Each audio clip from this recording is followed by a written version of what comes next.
அது நெத்திலி மீன் குழம்புக்கு ஒரு டேஸ்ட்டை கொடுக்கும்.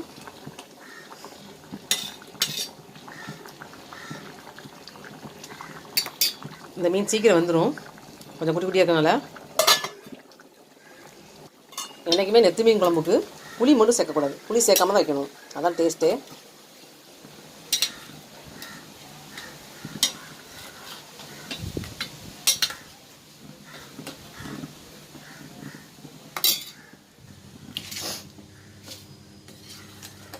மீன் இன்னும் கொஞ்சம் வேகணும்.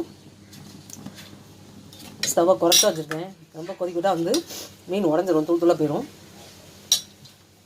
மாங்காய் போட்ட நெத்திலி மீன் குழம்பு எப்படி செஞ்சிருந்ததுன்னா ராஜேந்திரன் குக், இந்த லிங்கை கிளிக் பண்ணி டெஸ்கிரிப்ஷனில் டீட்டெயில் ஃபுல்லாக போட்டிருக்கேன். வீடியோ ஃபுல்லாக ஸ்டார்டிங் வந்து ஸ்கிப் பண்ணாமல் பாருங்கள். நெத்திலி மீன் மாங்காய் போட்ட குழம்பு எப்படி செஞ்சு வச்சுக்கலாம்.